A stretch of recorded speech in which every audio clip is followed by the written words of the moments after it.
nostalgic. Too creepy. Oh! Happy Halloween, everypony! Sorry about this, I'm having a hard time deciding what I want to dress up as. So many choices. And that was also my mindset when it came to this Halloween special. I thought of doing The Legend of Sleepy Hollow, but that's been done to death. I also thought of doing Hocus Pocus, but for some reason it just didn't fit right. Then I came across the competition show Face Off. First off, check it out, it's a great show. Second, a few weeks back, they did a challenge where they had to make high school stereotypes into monsters. And here we have our Halloween special. Monster High Freaky Fusion. So tighten your bolts and wrap up those bandages. This is going to be a bumpy night. We start out with Frankie Stein running down a hallway from a Frankenstein-like monster. And that is called a paradox. I'll save you, Frankie!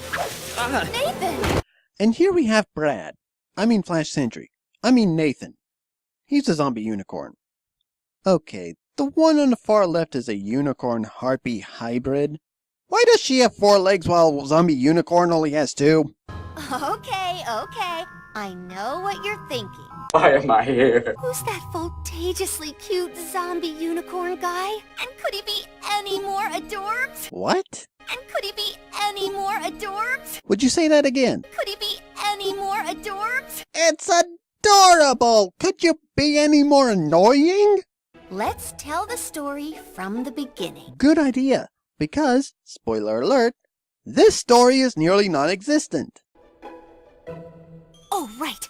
The opening title. What? You're introducing the opening credits?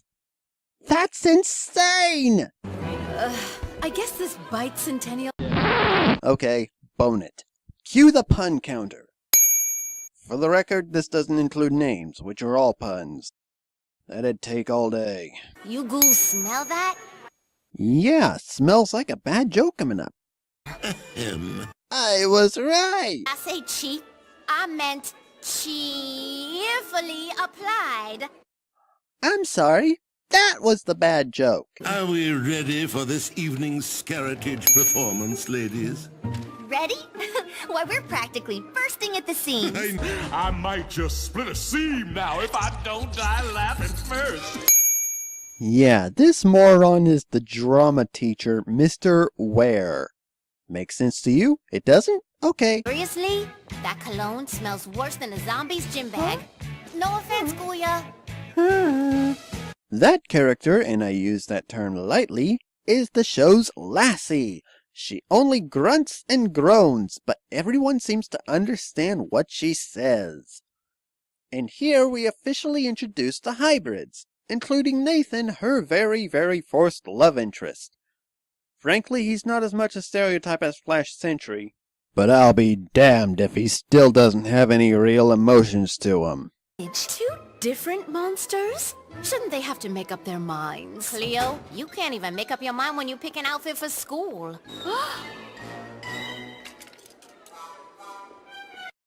Okay, that was hilarious. And now would be the part where you tell me your name. This is where you fall down. Trust me, I've got a million of these movie clips prepared for this thing. It's that cliched. Sign. Logo. Seriously, MLP never does that in their movies. Why would this? Oh wait, it's the name of this school.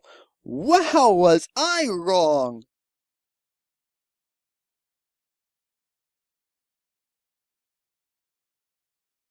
This is bad pun number 8057, also known as Cleo Denial.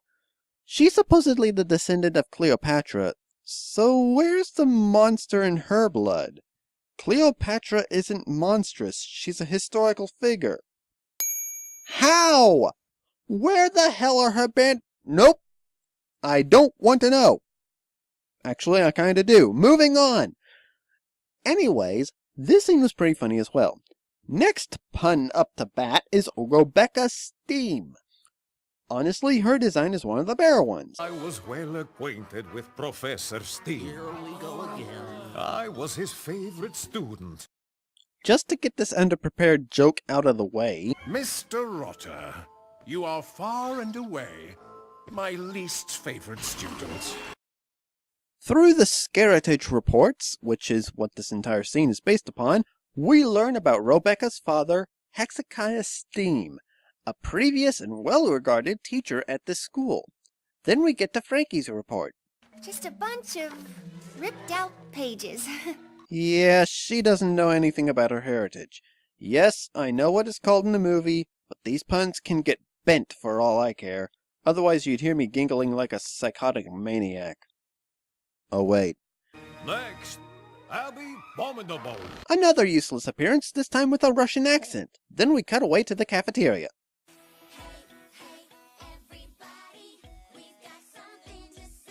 I wish.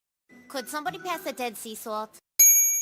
Rebecca and Dracula's daughter, You got the right stuff. what? I've been around. Anyways, these two politely bicker, if that even makes sense, until Claudine, I think, gets the salt. Love, a bad grade on your project isn't the end of the world. Sorry, who are you? No, it's not that, Laguna. Oh, that's her name. Got it. Rude much?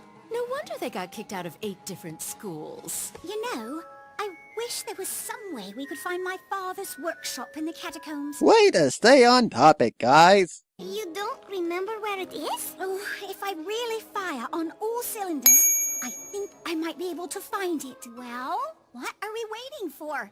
Let's go find that journal. Okay, this is Venus McFlytrap.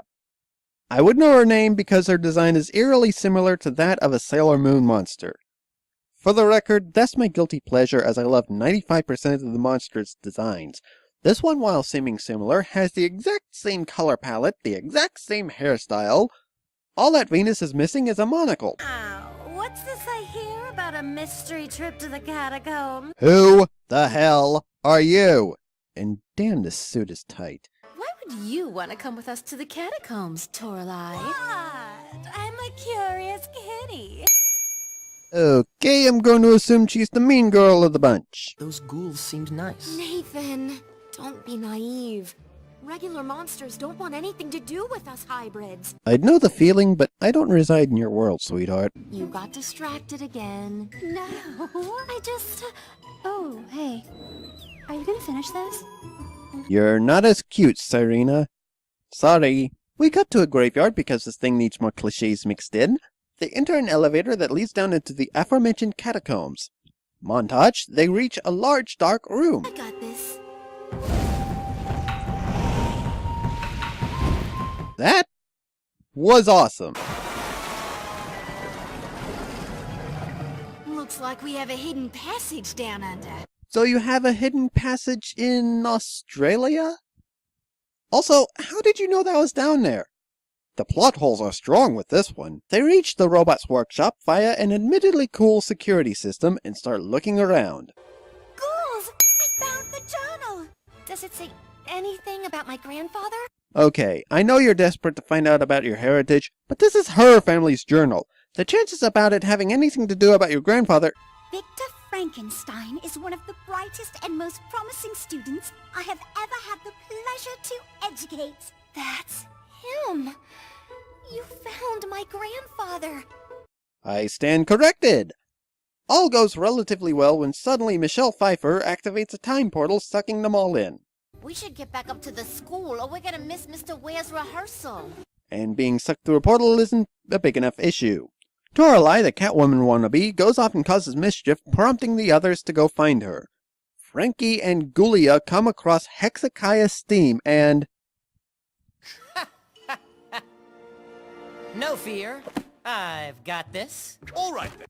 we get Heinz Doofenshmirtz's long-lost father. How odd. So, because I don't have a family, I made one. Just give him that laugh, he'd be perfect. Frankie goes to talk to Victor, then they go back through the portal 2 at a time, which means... And just when this thing couldn't get any more confusing, it fuses a number of the characters together. Why?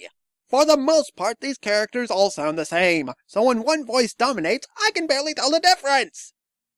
Anyways, the pairs that are mixed are as follows: Jennifer and Laguna, Draculaura and Rebecca, Torali and Cleo, and Vias and Claudine. I feel like I just speed read an entire joke book with that one line alone. The band of ragtag misfits task Gulia to fix the now broken machine. They go to the rehearsal and guess. No, seriously, guess what happens? Yep, they all go straight to hell in a handbasket. Don't worry, my hands broke my fall. Frankie gets emotional when thinking of her friends and their plight. Nathan and the rest of the hybrids agree to help the fused ones as Doofenshmirtz comes through the portal. Hey, Serena. Got any skulls? Skulls. Serena. Go squish. Nathan introduces the fused friends to the rest of the hybrids, Avia, Bonita, and Sirena. Nathan even goes as far to describe their stereotypes. Makes my job easier.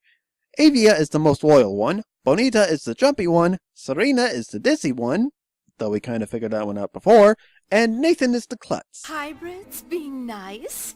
Are you sure we came back to the right timeline? This one has a problem, I can see that clearly. Gulia gets trapped in the workshop as Doofenshmirtz, yes I intend to keep calling him that, he doesn't deserve any better, gets to work on his creation. We get the obligatory training montage that seems to be in nearly every single school movie.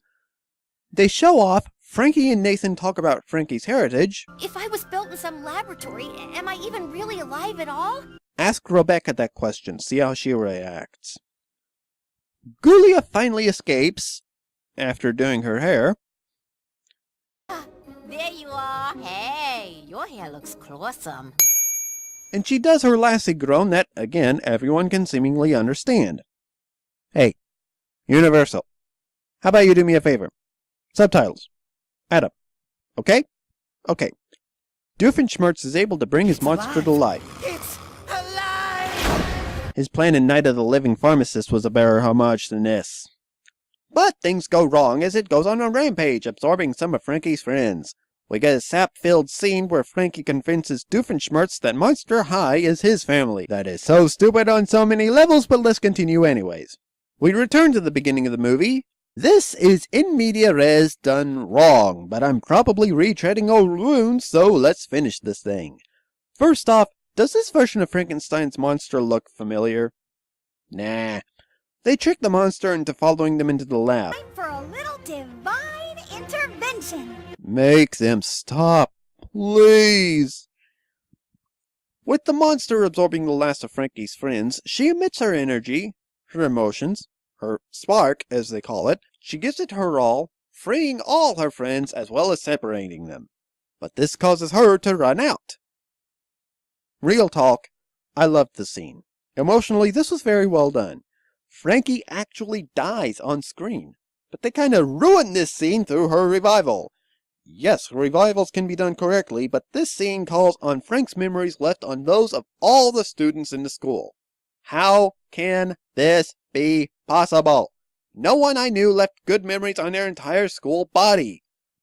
Anyways, they revitalize her after giving the recharge chamber from earlier a renovation, and... Okay, what the actual hell? Unless you can change form in the show, this isn't possible in the slightest. You made your own rules. Follow them. I mean, seriously, she looks more like the villain from System Shock 2 than Frankie Stein. Anyways. What? You mean to tell me that while you had at least 50 models in that last scene, you had to replace them all with textureless, colorless mannequins? That's one of the laziest design choices I've ever seen in any movie, cartoon, or video game. Even the sports games have audience members where you can tell what they look like, not black and gray cutouts. Damn it, guys, this wouldn't piss me off if it only happened once, but we see it for at least 3 or 4 times in the finale. The finale! Where the best should be saved for last.